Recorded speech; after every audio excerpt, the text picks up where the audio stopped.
The most common question I have been asked over the past 4 or 5 days is Destiny Rising better than Destiny 2? And this has actually branched off into a number of other discussions, from which game should you play more, which game am I going to play more, which one is going to become my main Destiny. There's even some other questions like, is this Destiny 3? I really want to pump the brakes on some of these, by the way, because first and foremost, Destiny Rising is a mobile game. Do you guys not have phones? Yeah, you guys all have phones, right? Yes, we're playing on PC. It's through an emulator, but it is a mobile game, and not just a mobile game, a gacha game, meaning its monetization, its design, from its limiting of your levels, your pinnacle cap per day, the constant dopamine release as you claim literally all of these currencies. And let me just say, there's so many currencies, you can't even hardly keep up with any of it. But despite those things that may be frustrating, yes, I don't like gacha monetization. I never have, because it's the one game type that has found a way to extract so much money from me. I had my time in Genshin, but as you know, we had to move on. Games like that are just too dangerous. Now, whether or not the monetization is better or worse inside of Destiny Rising in comparison to other gacha games, I still want to preface this by saying that it is still a gacha game. There's banners, there's limited banners, and yes, FOMO is going to be very much a real thing for this game. And since it's going to be operating on 6-month cycles, that's a long time to wait if you miss out on Goth Mommy. And let me just say, some of the comments from you guys about this character, my lord fellas, we need to calm down. I saw one the other day, it was like, I wish she was real. I don't mean real in a game, I mean real in real life. I need her. And the other reason why I bring this up is because that type of emotion is what results in your credit card finding its way into this game. And swipe, swipe, there you go. Love at last. I'm gonna throw it out there though right now. She's a bit overrated. Just my thoughts, just saying. Yoda, in my opinion, is way better. With that being said though, despite how I feel about gacha, I have to acknowledge just the scope of this game, just how large this mobile game actually is. And not just how large it is, but also acknowledging where it is absolutely slapping the piss out of Bungie. This mobile game has more MMO features than Destiny 2. Now, let me just say, when it comes to Destiny 2, I still prefer its raid designs, its sandbox, the customization for your Guardian. But keep in mind, we're dealing with a Destiny that's been made now for the past 10 years, with many evolutions year after year. This is week 1 of Destiny Rising, and I hope you know I don't want to glaze this game one bit, because in my soul, with it being gacha, I want to hate it. But today I'm going to jump over all the activities that are inside of Destiny Rising that blow my mind. And the question I have to ask, Bungie, where is this in Destiny 2? Like seriously, why don't we have these features? And maybe not all of them, but as you're listening to some of these, I want you to envision how you would feel playing this, but inside of Destiny 2. Now, first and foremost, Destiny Rising has a story, it has a campaign. It's all right. I wouldn't say it's anything just like groundbreaking, but good, especially for a mobile game. It's even got something called Haven Ops, which are 3-player strikes, similar to that of Destiny 2. And a feature that I really like in every activity that you're gonna see is that there's an MVP feature. Literally at the end of the activity, it says, hey, yeah, you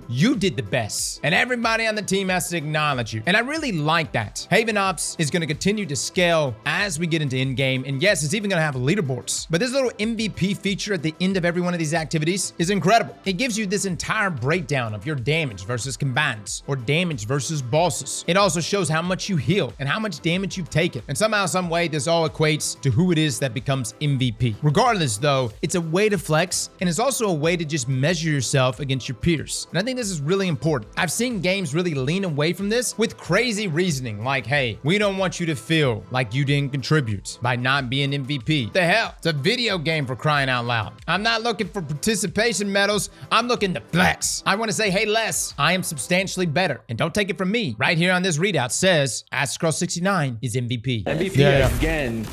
You're rocking a broken character. That is, Look, it's a small, subtle thing, guys, but I think it goes a long way. The next activity that absolutely blows my mind is a rogue-like mode called Realm of the Nine. This is literally in the Nine's realm right here with Xur, and it's such a fun activity. You've got around 10 stages with RNG upgrades in between each round, and this is like the Coil in some ways, but even crazier, because all of these upgrades get insane. If you stack these right upgrades correctly with one another, this will scale your damage substantially. And as you get into the high higher levels of Realm of the Nine, you're going to need to scale these upgrades because it becomes incredibly challenging. Now, there's actually 3 variants of Realm of the Nine. There's Singularity Order, which is your standard difficulty with 10 stages to complete. There's also 6 different levels you can go through. You've got Singularity Chaos, which lets you pick between 2 abilities, which are really powerful, but they come with a drawback. And you can choose between normal or heroic difficulty. You'll have to complete a 3-wave encounter, and then you can loot the chests. The point is, guys, is that this is a major PvE draw. The ability to not just go in there with your favorite character, but to also have all of these upgrades in between rounds that can make every run feel fresh. And it is the activity if you're a solo player. But then on the other side of the spectrum, we have Gauntlet Ops. This is 6-player activities, and they're simple mechanics, but think of these as like pre-raid activities. And some of these actually have mechanics that are tied to the raid. So it's a way for you and a bunch of other random people, because yes, everything in this game has matchmaking. You could just team up and get a glimpse of the mechanics you may see in a raid. Now, let me just say, 6-player activities is something that Bungie has done in the past, but they've really pulled back on it. I'd argue and say the most popular 6-player activity that Bungie's ever given us is Menagerie. And yes, it was fantastic. It had a lot of depth. It had the ability to choose your loot at the end. The activities were fun and challenging, but Bungie's been really pulling back on 6-player activities and leaning more toward 3-player activities. To me, though, it's just such a big brain move to have something like Gauntlet Ops with open matchmaking to just kind of give players a taste of what they'll eventually encounter in an actual raid. Now, this brings us to Gauntlet Onslaught. These are the raid encounters. And yes, they are broken up by encounters. You can literally just load into any of the encounters you want. Now, under-leveled, they are very challenging. We actually had quite the time playing this day 1. However, when we got a good squad with us, we completely wrecked this thing. Now, the contest version of this will be coming out at some point, but they actually rolled the normal version of the raid out first, rather than contest first, which is an interesting strategy. But to be quite honest with you, most people were probably not leveled up enough or even had the characters to even take on Gauntlet Onslaught because all of us were under-leveled. Now, from a raid perspective, though, I would say that the design here is fairly simple. The mechanics are very straightforward. It's a good icebreaker raid, and I don't know what other future raids they may be bringing to us, but I think this first one they gave us is fantastic for what it's supposed to be. Literally, the first encounter is like the bridge encounter for Crota's Inn, where 2 players get keys, and the rest of the players create the bridge that allows them to cross. And the second encounter is literally an encounter from Gauntlet Ops, where you have to make the code on the screen, combine that together to unlock the same device that gives you immunity when walking through this lightning. And then the final encounter is just really a damage check from the boss itself, where you have to two-face it. I would say that no, this raid is by no means on the level of like Desert Perpetual, Salvation's Edge, or pretty much any of the raids inside of Destiny. But for a mobile game to have these type of raid encounters, and considering it's their first raid, I think it's such a good icebreaker raid for anyone trying to dive into raids for the first time. Now, this takes us to Morgan's Prey and Legacy. This